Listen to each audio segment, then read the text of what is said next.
Здраво, секси мало, добро дојавте во една нова епизода на нашата трета мини сезона. Денеска на гости ни е Ана Марија, која што е координатор за комуникации од организацијата Period. Тоа е организација која што знам што примерно се занимава со менструална сиромаштија, едукација за менструација, менструална хигиена. Така што Ана Марија, како си ни? Малце поспана, освен тоа супер. Да, врне денеска тоа е. Во секој случај, фала ти многу што прифати поканата ни чувствуваш во овој разговор. Фала што ме викнавте. Нема проблем. Во секој случај, една мала приказна, која јас и мојата најдобра другарка наполнивме 18 години. Тоа некако символично се одбележа преминувањето од девојки кон млади жени со тоа што отидовме на еден час ритмичка вертикална јога, што е културен начин да се каже саат време се вртавме на шипки некаде во кисела вода. Ама во секој случај тоа беше мојот, да кажеме, прв допир со што значи сексуална еманципација на некој лаички начин и морам да признавам дека таквиот спорт е неверојатно напорен, но стварно е потребно многу координација, сила, истовремено и елеганција. Имав повеќе мудрици додека тренирав пол отколку кога тренирав кикбокс. Така што браво за сите девојки што се занимаваат со таквиот спорт. Меѓутоа во Македонија има некаква многу лоша репутација бидејќи општо се што е поврзано со сексуалноста, допирот, да кажеме подлабок допир со сопственото тело, женското задоволство особено, е некако табу тема. Да. И некако се представува на лош начин и ваквите, да кажеме, ваквиот срам, многу девојки го интернализираат. И мене ми требаше долго време сама на себе да си објаснам дека доколку јас имам, не знам, и поконзервативен пристап кон, не знам, моите интимни релации, тоа нема прави помалку феминист. Така што, дали сметаш дека некако модерниот феминизам вистински сексуално ги либерализира жените или се создава некој тип на притисок за сите да сме sexually empowered, тоест, не знам, сексуално овластени? Само како мал дисклеймер, ја малце ќе филозофирам во епизода. Сексуални односи, јас ги гледам само како обична активност. Ние сме тие што припишуваме на сексуалните односи, сексуалната активност некако вид на значење, дали тоа го гледаме како нешто деградирачко, дали тоа го гледаме како нешто омоќувачко. Да речеме, најпрост пример, пешачење, тоа е секојдневна активност потребна од точка 1 до точка 2 да стигнеме. Меѓутоа за некои луѓе, на пример, што биле во сообраќајка или нешто такво и по долг период не можеле да одат, првиот чекор после физикална терапија, тоа за нив може да биде многу ослободувачка активност. Јас истото би го рекла за сексуалните односи. Тоа е најнормална, најсекојдневна работа, меѓутоа нашето општество препишува некакво значење дека тоа е срамно, дека не треба да се збори, дека за многу луѓе, на пример, тоа е нешто што го прават наједноставно, за многу луѓе, за други луѓе го гледаат за задоволство, други луѓе го гледаат тоа како нешто што треба да постои само за репродукција. Се зависи од самиот човек. Би рекла дека во последно време многу поотворено се збори помеѓу луѓе на интернет за секс. Сепак не е тоа реалноста. Знам дека многу голем дел од младите се на TikTok, на Instagram Reels и таму многу поотворено се збори, барем од тоа ја што имам видено. Сепак најново што видов, платформи како Steam и Itch за геймање, под притисок на Mastercard и Visa имаат тргнато целосно видеоигри што имаат некаква сексуална содржина. Тоа не би рекла дека е sex positive. Да. Можеме да одиме уште по назад во 2016 кога Tumblr, знам дека кој го користи, ја го користам Tumblr. Многу луѓе напуштија веб страната пред тоа што Tumblr тргна забрани сексуална содржина со цел да може да се прикажуваат реклами. Сега уште трае тоа и стигнато до степен каде што најобични селфиња на трансродови жени се тргнати. Нивните акаунти се банирани баш преди тоа што нивното постоење се гледа како нешто премногу сексуално. И мислам дека сексуалното властување, односно сексуалната либерализација, како феминизмот се интегрира во тоа, е фактот дека феминизмот само се бори за двата пола да живеат во сите сексуални слободи без предрасуди, кои што многу често потакнуваат тие токсични родови улоги. Да. Така што тука се вметнува феминизмот во тоа приказна, некако да се тргне срамот од овие теми, за да може полесно да се отворат овие дискусии и да немаме интернализација на таквиот срам и потиснување кај девојките, да кажеме пренагласување на таа пухота кај момчињата. Да, дополнително би додала дека кога поотворено се збори за секс, ама кога се збори поотворено се мисли само на ванила секс. Други видови, односно што подразбира вагинална пенетрација, многу млади, многу луѓе би рекла општо за нив сексот само представува, окей, се бакнуваме, малце се допираме и после идеме директно кон пенетрација, меѓутоа постојат многу различни видови на форплей или нешто што може едноставно само да предизвика задоволство, не мора да биде баш за секс, може да биде само затоа што убаво се чувствува кога, не знам, некој ги бакнува рамената. Да. И сексуалното властување всушност значи ние да сме запознали собственото тело, собствените преференции, да имаме контрола на нашата сексуалност, да се чувствуваме удобно со тоа, така што феминизмот прави простор и за тоа. Сепак, каде е границата меѓу таа сексуално ослободување и хиперсексуализација на ваквите наративи? Мислам дека тоа е доста индивидуално прашање, мислам дека секој сам си поставува што е премногу сексуално, што не е доволно сексуално за себе. Би рекла дека се ова може би звучи малце контроверзно или начинот на кој ја го кажувам не е соодветен, ама жената може да прави било што и на крај на денот да биде сексуализирана, може да се облекува по разголено и некој да го мисли тоа дека го прави за него. Во исто време може да биде целосно покриена, еве да речеме постои многу порнографска содржина во врска со калуѓерки или пак жени што носат хиџаб, никаб, таков вид на облека. Меѓутоа сакам да потенцирам дека само затоа што некој те привлекува, некој ти е секси, тоа не значи дека е лошо нешто. Знам дека има многу имаше една Reddit пост што беше многу проширен на интернет, каде што дечко збори дека некој го привлекуваат девојки со големи гради, меѓутоа открил дека големите гради може да предизвикуваат болка кај жените и сега се осеќа виновна поради тоа што тоа е нешто што него го привлекува. Не би рекла дека само затоа што постои некој елемент кај човекот што тебе тие секси, тебе те привлекува, дека тоа е нешто само по себе лошо. Ова е нешто што кои многу луѓе се справуваат. Например, лесбијки, бисексуалки, за нив е многу страшно да не изгледаат премногу нападно, да не се представуваат себе се као да ги гледаат жените како објекти за нивна задоволство. Така да. Те разбирам во која конотација. Мислам дека хиперсексуализацијата всушност значи припишување на сексуална содржина, на однесување или изглед кој што не мора наследно да биде од сексуална природа, меѓутоа тоа допринесува таа личност да биде вреднувана само во поглед на нивната атракција или сексуална привлечност. Всушност сексуалната слобода е индивидуален избор да се представиме кога и како сакаме, без при тоа да бидеме жртва на стереотипи, да бидеме вреднувани само врз основа на нашите квалитети. Така што се согласувам дека границата е комплетно во нашата субјективна перцепција, односно сите како општество треба да направиме свесна одлука да ги вреднуваме луѓето за нивните способности наместо за изгледот и згора на тоа ние да припишуваме значење, како ти што кажа облеката не значи покана. Да. Дополнително би додала дека дури кога не збориме за индивидуална граница, кога збориме за опште, тоа цело време се поместува.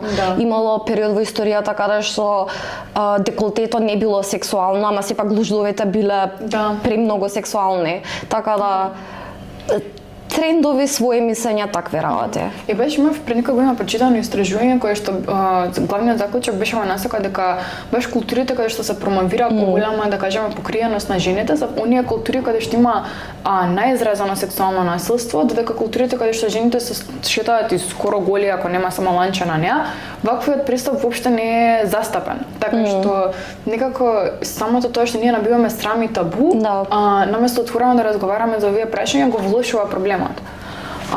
Понатаму, дали сметаш дека женската телесна автономија е се уште закана за патриархатот или на некој начин патриархатот се прилагоди на еден начин да профитира од ова? Ако збориме стрикно за женска телесна автономија, можам да кажам дека не е целосно достигната, мислам низ цел свет гледаме рестрикции врз абортус. Кај нас, например, има многу притисок да се раѓаат деца, многу голема загриженост околу наталитетот. Тоа го гледаме најново со предложениот данок за немажени, претходно во историјата финансиска поддршка за трето дете до колку беше 9 години. Да. До 9 години имаше еден период каде што се дава станови на млади парови, ама тоа беше под услов да се роди дете во не знам некој временски рок. Мислам дека беше 5 години. Вау. Тоа не беше кажано, тоа случајно го видов, беше буквално fine print. Да, како фусноти. Дечки, ако не се фати магијата 5 години, тоа е. Тоа е, Се чао. нема, да. Не знам дали стварно беше така ќе ти го земат станот ако не родиш дете, само знам дека тоа беше подуслов. Вау. Исто така има жените би рекла дека не можат ни сами да изберат, еве во случај да решат да имаат дете, не можат да изберат како би го имале тоа дете, има многу општествен притисок за тоа дека мора да се роди тоа дете природно, дека царски рез е нешто лошо. При тоа под природно исто подразбира дека ќе го родиш без епидурална. Епидуралната е нешто што е целосно демонизирано, што го имам приметано. Имам видено гинеколози или тие што се специјализираат за гинекологија да се смееваат на жени што преферираат, што сакаат да се породат со епидурална. Сепак покрај тоа за конкретно се фокусирам сега за изборот за деца, би рекла дека има одредени групи на луѓе што осеќаат притисок да немаат деца. Ова е целосно анекдота, ама имам другарка со попреченост што се пресели во Канада. Она осеќа притисок кога да отиде на лекар да почне да пие орална контрацепција за да нема дете, затоа што во исто време е личност со попреченост и во исто време е имигрант. Ова е целосно анекдотично нормално. Не мора да значи дека истото се дешава и кај нас, иако верувам дека има и такви приказни кај нас. Да. Во однос на тоа профитирање, конкретно ботокс, филери, силикони, секогаш не секогаш, ама често се гледам изговор како моје тело, мој избор, што да, технички твој избор, дали ти ќе ставиш ботокс или не, ама тоа најчесто доаѓа од некој страв на старење, Губење на вредност, како што стараеш, така да прашањето е колку е тоа стварно твој избор, зошто мислиш дека брчки се лоши? Да. Мислам дека тоа се на крај на денот ја не можам да променам ничие мислење, не се ни обидувам тоа да го направам, ама никогаш не е лошо да седнеш да размислиш, а зошто ствари сакам да ставам ботокс или филер? Да. И беше мислам дека тоа е улогата на феминизмот да ги освестиме овие интроекти, дека да преку таа култура на моје тело, мој избор и се забавувам за сама себе, всушност колку е интернализиран страх од надворешната средина како ќе не перцепира понатамо, меѓутоа како ти што викаш, доколку тоа е твој избор и те прави среќна, слободно направи го тоа, само биди свесна за мотивите од каде потикнува твоето однесување. И од друга страна, некако таа радикална емансипација, слободување на женската автономија, да и подам на платформи како, не знам, Инстаграм профили со по сексуално содржина или платформи како OnlyFans, што да, можеби на дел од демографијата возможува економска стабилност, меѓутоа од друга страна само мислам дека дадува нов дигитален простор за експлоатација на женското тело, така што тие платформи се доста проблематични и Да, во последно време слушам приказни за девојки што се бават со OnlyFans и излегуваат против нивните менаџери, дека не ги зарабуваат, ама им подметнуваат многу рестриктивен договор во тоа колку она ќе добие од парите што ќе ги заработи, колку менаџерот ќе добие од парите што ќе ги заработи, така да има експлоатација од тој аспект. Исто така, пак ќе се навратам на да, јас не гледам ништо лошо во сексуалната работа, само тоа да го нагласам, ама пак колку е тоа твој избор ако некој константно те збори дека треба да почнеш OnlyFans, зборам за девојки што се конкретно по популарни на социјални мрежи. Исто така бе сакала само да ова е скора дешавка во нашата во нашата страна од интернетот девојката што ја прашуваат колку чини твојот аутфит и после ја смеваат за тоа што го кажува custom made, како го кажа custom made. Многу омраза добие таа девојка поради фактот што многу луѓе сметаат дека она се бави со сексуална работа, дека оди во Дубај само за богати мажи да имаат секс со неј, за да ја прават многу за мене деградирачки акти. Таа девојка, јас колку што знам, е само манекенка, ама сепак има таа обсесија дека мора да го прави ова, мора да ги има заработена парите на неморален начин повторно. Да, што е само нека општествена перцепција, мора да биде нејзината реалност. Ова е, да кажеме, едната екстрема аспект. А другата екстрема, како скромноста може да биде феминистички извор? Мислам, дали конзервативноста и приватноста си уште може да најдат простор во овој дискурс? Апсолутно дека можат скромноста, конзервативното облекување. Има многу причини зашто некој би се решил да се облекува по-конзервативно. Можам да дадам личен пример летно време кога многу луѓе одат поразголени надвор, меѓутоа јас се шетам по долги панталони од една страна затоа што не ќе да се замарам со титулација.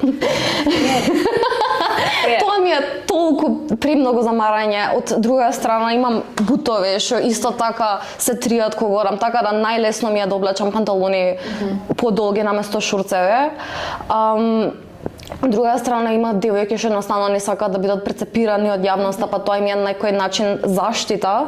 И на крај на денот секогаш има девојки што само тоа им е лична онака, личен избор, можеби затоа што се срамат од своето тело, можеби затоа што не сакаат општо да бидат разголени. Би рекла дека тој начин на облекување е многу поприфатен од општеството наместо целосно да се разголена, ама има простори во феминизмот. Не секој избор би рекла дека не е сам по себе феминистичка, но исто така не мора да биде. Многу се заморуваш ако пробуваш се што правиш да биде во името на некоја идеологија, да. Се согласувам, мислам дека моето што кажа, можеби не мора на себе си да имаш експлицитно налепница за ти да се залагаш за еднаквост. На крајот сите дека туите сексуални избори или избор на облекување не те засега тебе, тогаш не би требало да ги осудуваме. Понатаму, дали сметаш дека жените вистински донесуваат, да кажеме, собствени одлуки или си уште се прилагодуваме на тој тип на male gaze? Затоа што сега го начина тоа со облекувањето кај девојките, дали се облекуваме по конзервативно затоа што општеството така не налага или тоа е сепак наш феминистички избор? Малце пак филозофско прашање. Ја лично длабоко верувам дека ниедна одлука, ние што ја носиме, ниедна мисла што имаме во нас е самостојно формирана или одлучена. Секогаш ќе постојат различни влијанија, дали било тоа од општеството како цело или тоа од луѓето околу нас. Во однос на тоа дали се прилагодуваат на машкиот поглед, ова секад ќе биде нешто, дали ти се облекуваш поразголено, ќе има или се шминкаш многу, секогаш ќе има разговори дека тоа го правиш само за машки. Секогаш ако си девојка со традиционално машки интереси, например гледаш фудбал или играш видеоигри и се облекуваш по машки, секогаш ќе има муабети, тоа само за машките го прави. Pick me, буквално тоа е муабетот. Секоја девојка би рекла, мислам не е ова конкретно само за девојки, и машките добиваат притисок за нивниот изглед, ама се целосно различни. Секој има притисок за начинот на кој изгледа.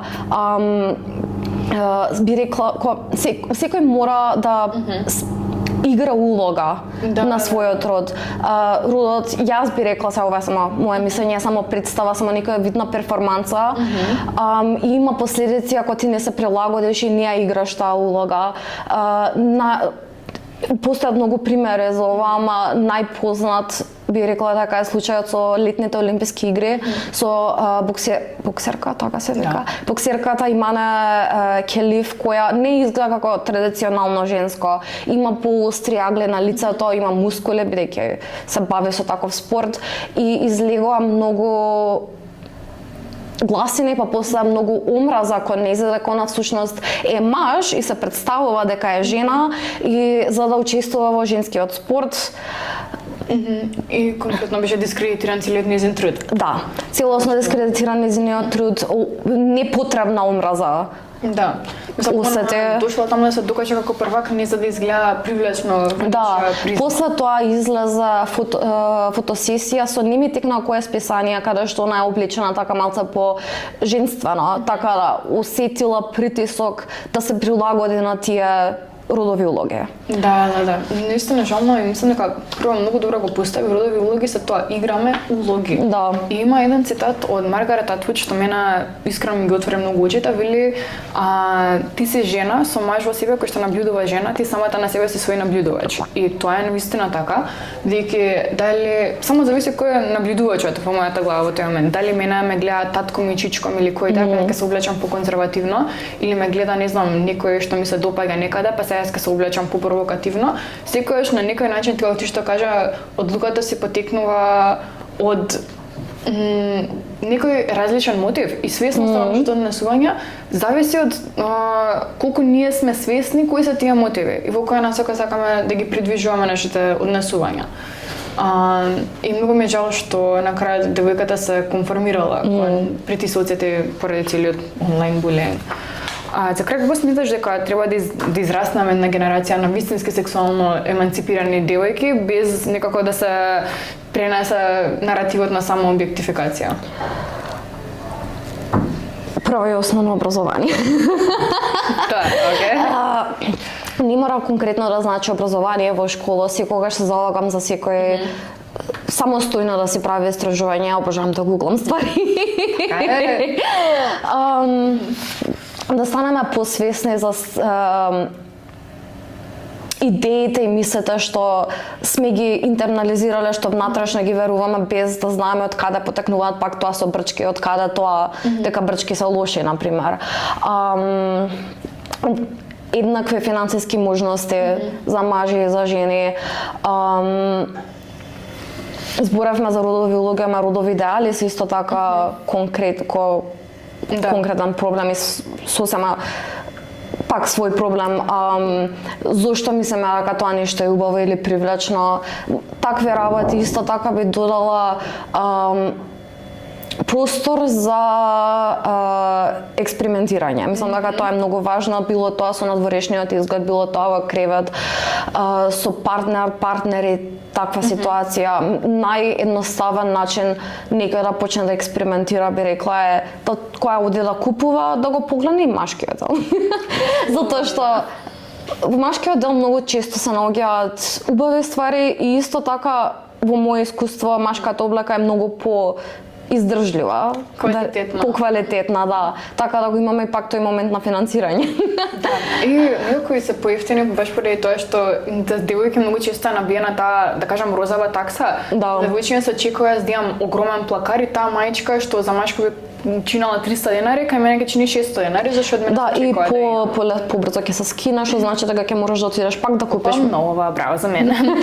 Ама да се исто искуство согласувам дека треба да имаме тој момент на едукација, конкретно едукација насочена кон градење на здрав однос кон сопственото тело и здрава слика за тоа како би требало да изгледаме.